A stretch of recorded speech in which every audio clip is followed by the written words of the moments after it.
राधे राधे, जय श्री कृष्णा। अधिक मास की कहानियों के अंतर्गत हम आपके लिए लेकर आए हैं भगवान के भोग की बहुत ही सुंदर कहानी। एक ब्राह्मण था, कृष्ण के मंदिर में बड़ी सेवा किया करता था। उसकी पत्नी इस बात से हमेशा चिढ़ती थी कि हर बात में वह पहले भगवान को लाता है। भोजन हो, वस्त्र हो या कोई भी चीज़ हो, पहले भगवान को समर्पित करता है। एक दिन घर में लड्डू बने, ब्राह्मण ने लड्डू लिए और भोग लगाने चल दिया। और पत्नी इस बात से नाराज हो गई और कहने लगी कि कोई भी पत्थर की मूर्ति जिंदा होकर तो खाएगी नहीं, जो हर चीज लेकर मंदिर की तरफ दौड़ पड़ते हो।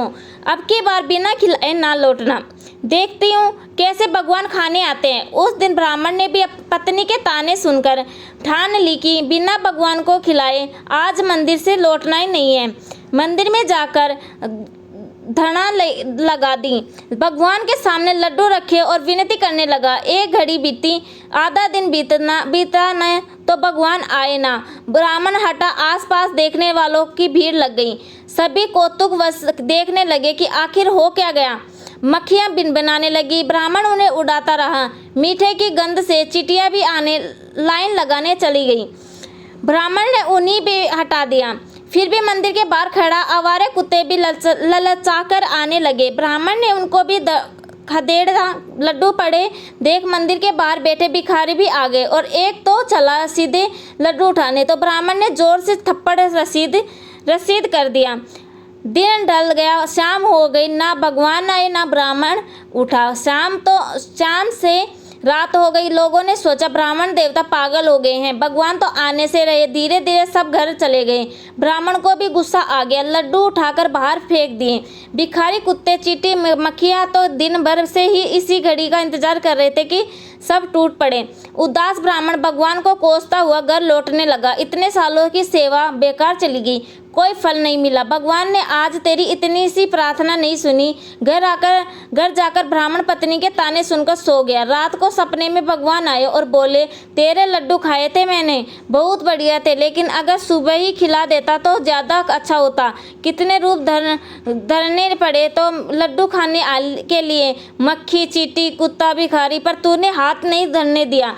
दिन भर इंतजार करना पड़ा, आखिर में लड्डू खाए, लेकिन जमीन से उठाकर खाने में थोड़ी मिट्टी लग गई थी। अगली बार आए तो अच्छे से खिलाना। और भगवान चले गए। ब्राह्मण की नींद खुल गई। उसे एहसास हो गया कि भगवान तो आए थे लेकिन मैं ही उन्हें पहचान नहीं पाया। ब्राह्मण यह सोचकर बहुत दुखी हुआ।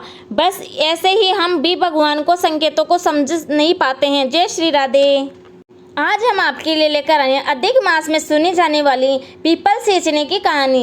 एक बूढ़ा ब्राह्मण था, वह रोज पीपल को जल से सींचता था। पीपल में से रोज एक लड़की निकलती थी और कहती, पिताजी मैं आपके साथ जाऊंगी। यह सुनते सुनते बूढ़ा दिन बर दिन कमजोर होने लगा। तो बुढ़िया ने पूछा कि क्या बात है, तुम कमजोर कैसे हो गए हो? बूढ़ा बोला, मैं रोज जब पीपल सींचने जाता हूँ तो एक लड़की निकलती है और कहती है कि वह भी मेरे साथ चलेगी। तो बुढ़िया बोली, इसमें चिंता की क्या बात है, कल ले आना उस लड़की को। जहाँ 6 लड़कियाँ पहले से ही हमारे घर में हैं, वहाँ 7वीं लड़की भी सही। अगले दिन बूढ़ा उस लड़की को घर ले आया और उस लड़की को घर छोड़ने के बाद जब बूढ़ा ब्राह्मण आटा मांगने गया तो उसे पहले दिनों की अपेक्षा आज ज़्यादा आटा मिला। जब बुढ़िया आटा छानने लगी तो लड़की ने कहा कि लाओ माँ, मैं छान देती हूँ। जब वह आटा छानने बैठी तो परात भर गई। उसके बाद माँ खाना बनाने जाने लगी तो लड़की ने कहा कि माँ आज रसोई में मैं बनाऊंगी।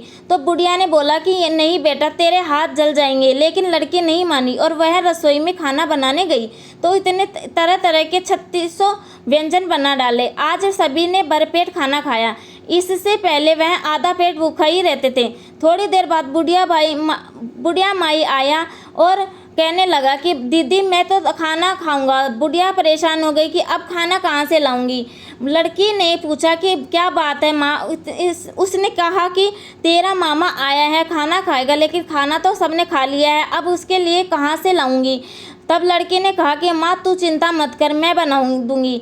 और वह रसोई में गई और मामा के लिए 3600 व्यंजन बना दिए। मामा ने भरपेट खाना खाया और कहा कि ऐसा खाना इससे पहले उसने कभी अपनी ज़िंदगी में नहीं खाया। बुढ़िया ने कहा कि भाई तेरी पावनी भांजी है, इसने बनाया है। शाम हुई तो लड़की ने बोला कि माँ चौका लगा कि चौके में दिया जला देंगी ना। कोठे में कोठे में सोऊंगी। बुढ़िया बोली, ना बेटा तू डर जाएगी। लेकिन वह बोली कि नहीं, मैं नहीं डरूंगी, मैं अंदर कोठे में ही सोऊंगी। वह कोठे में जाकर सो गई। आधी रात को लड़की उठी और उसने चारों ओर नजरें घुमाई तो धन ही धन हो गया। वह बाहर जाने लगी तो वह एक बूढ़ा ब्राह्मण सो रहा था। उसने देखा तो कहा कि बेटी तू कहाँ चली? लड़की ने बोला कि मैं तो दरिद्रता दूर करने आई थी, अगर तुम्हें भी करवानी है तो करवा लो। उसने उस बूढ़े के घर में भी चारों तरफ नज़र घुमाई और चारों तरफ धन ही धन हो गया। सुबह सवेरे सब उठे तो लड़की को ना पाकर उसे ढूंढने लगे कि पावनी बेटी कहाँ चली गई। तब बूढ़ा ब्राह्मण बोला, वह तो लक्ष्मी माता थी जो तुम्हारे साथ मेरी दरिद्रता भी दूर कर गई। हे पीपल देव, हे लक्ष्मी माता, जैसे उसकी दरिद्रता दूर करी वैसे सबकी करना। कहता न सुनता न, हुकारा भरता न, सबकी मनोकामना पूर्ण करना। जय श्री राधे। आप पूरे अधिक मास में कोई भी पूजा पाठ नहीं कर पाए हैं तो कोई भी बात नहीं, क्योंकि हम लेकर आए हैं आपके लिए अधिक मास के आखिरी 5 दिनों में की जाने वाली सबसे सरल पूजा विधि और दान के बारे में जानकारी, क्योंकि यह आखिरी 5 दिन भी आपको पूरे अधिक मास की पूजा फल देंगे। माना जाता है कि अधिक मास या पुरुषोत्तम मास में किए गए दान या पूजा का 10 गुना पुण्य फल मिलता है। तो आइए जानते हैं कि यदि आप अधिक मास स्नान नहीं कर पाए हैं तो आखिरी के इन 5 दिनों में आप क्या क्या कर सकते हैं। पुरुषोत्तम मास में तीन दान मुख्य रूप से किए जाते हैं: दीप दान, मालपुए का दान और ताबुल यानी कि पान का दान।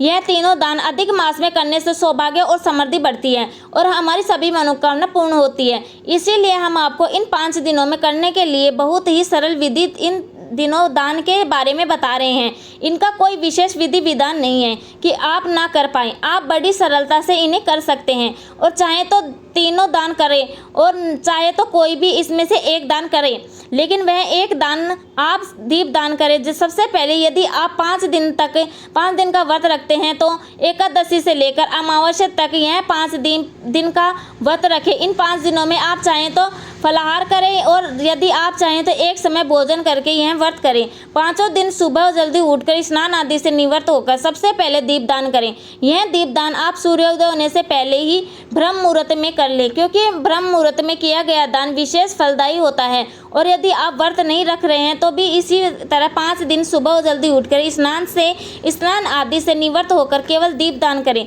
दीपदान के लिए आप चाहें तो 5 दीपक का दीपदान करें, चाहे आप तुलसी जी पीपल के नीचे मंदिर में, किसी गौशाला में, अपने घर के मंदिर में, घर के मुख्य दरवाजे पर, किसी कुएं, नदी, तालाब, बावड़ी, केले के पौधे, तारों की छांव, जहां भी आप चाहें इन 5 दीपों का दीपदान कर सकते हैं। इनके अलावा यदि आप 5 दिन तक नहीं कर सकते या नहीं करना चाहते हैं तो अमावस्या के दिन 5 दीपक का दीपदान जरूर करें। वैसे तो अधिक मास में 33 बत्ती बनाई जाती है, जिसका वीडियो हमने हमारे चैनल पर पहले ही डाल दिया था। लेकिन यदि आप चाहें तो इस दीपदान के लिए आप 108 तार की बत्ती या 365 तार की बत्ती भी जला सकते हैं। और यदि यह भी ना करें तो आप सादा बत्ती को रोजाना पूजा में जलाते हैं और गोल बत्ती वह जलाएं। यह दीपक आप चाहें तो तिल के तेल में जलाएं, चाहें तो घी में जलाएं। घी के जलाएं तो ज़्यादा उत्तम होगा, लेकिन संभव नहीं है तो कोई बात नहीं, आप उन्हें तिल के तेल में भी जरूर जलाएं। यह दीपदान आप संध्या समय में भी कर सकते हैं और चाहें तो दोनों समय में भी कर सकते हैं। चाहें तो दोनों समय 5-5 दीपक जलाएं या एक दीपक जलाएं, जैसे चाहें आप वैसा कर सकते हैं। जैसा कि हमने पहले ही बोला था कि हम आपको बहुत सरल विधि इस बारे में बता रहे हैं, तो जिससे आपको किसी भी तरह की कोई परेशानी ना हो और आप अधिक मास के पुण्य का अधिक से अधिक लाभ उठा पाएं।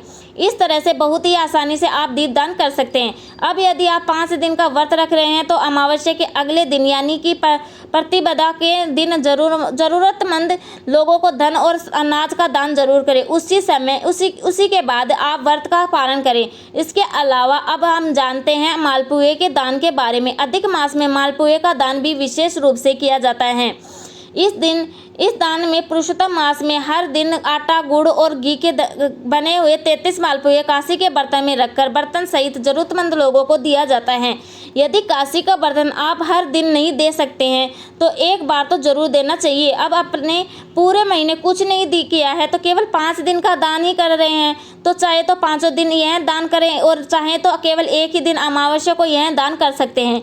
इसके अलावा अधिक मास में तीसरा दान तांबुल का दान यानी पान का दान विशेष रूप से किया जाता है। पान के दान के लिए आप चाहो तो पान के पत्ते, इलायची, लौंग, कपूर, नागरपान, कस्तूरी, जावित्री, कत्था चूना, इनमें से कोई भी सामान आपको मिल जाए, आपको सबको लेकर एक साथ करके दान कर सकते हैं, या फिर किसी भी पान वाले के 5 पान लगवाकर दान कर सकते हैं। इस तरह से बहुत ही सरल विधि से आप इन 5 दिनों के में सभी दान करके अधिक मास के फल प्राप्त कर सकते हैं। और यदि आप यह तीनों दान नहीं कर पा रहे हैं, तो 5 दिन यह सब नहीं कर पा रहे हैं, तो केवल अमावस्या के दिन दीप दान, मालपुए का दान, तांबुल दान तीनों कर सकते हैं, या फिर चाहें तो केवल दीप दान करें।